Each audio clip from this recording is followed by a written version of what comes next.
Good evening. This is CTV News for Monday, April 24th. I'm Denise Douglas. So glad you could join us this evening.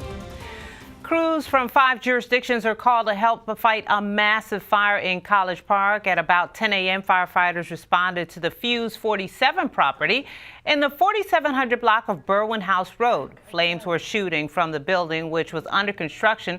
First responders blocked off several roads along Baltimore Avenue. You can see there heavy smoke surrounded the building.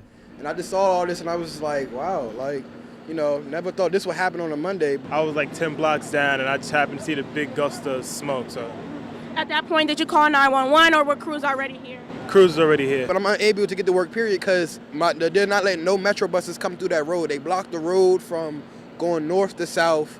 And to be honest with you, I don't think they're gonna let a big metro bus fit through that small gap. You know, they're letting cars take alternate routes. By mid-afternoon, fire was mostly contained as crews worked to put out the hot spots. One firefighter was injured and treated at the scene. The building is a residential and commercial property. Nearby, the University of Maryland canceled afternoon classes and closed its campus at 1 p.m. due to the poor air quality caused by that fire. Meantime, a blaze rips through an apartment complex in Fort Washington, displacing dozens of residents. Crews were called to the 2500 block of Corning Avenue around 8:30 Sunday morning for a report of a fire. When firefighters arrived, flames were shooting from the top floor of the building, extending to the roof.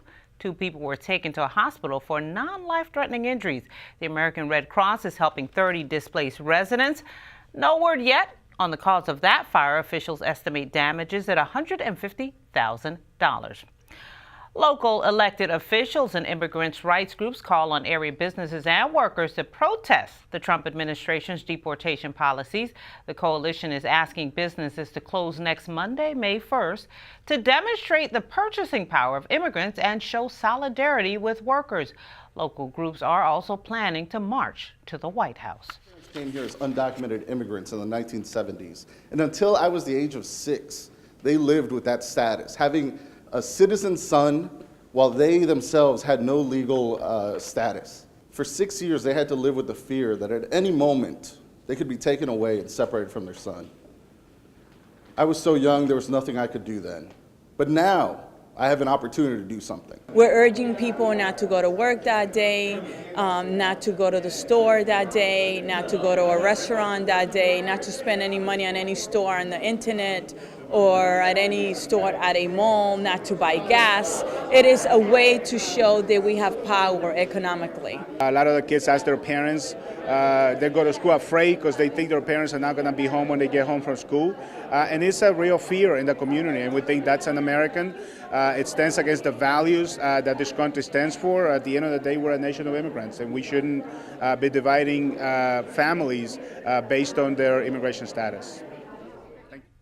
Similar events will be held nationwide. The march is scheduled from 2 to 6 p.m., starting at DuPont Circle and ending at Lafayette Square in front of the White House. There has been an increase in hate crimes throughout the state recently, according to Attorney General Brian Frosh.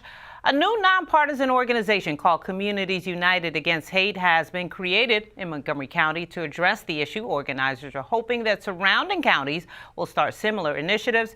The organization has established a hotline and will also push for public policy and programs to combat hate.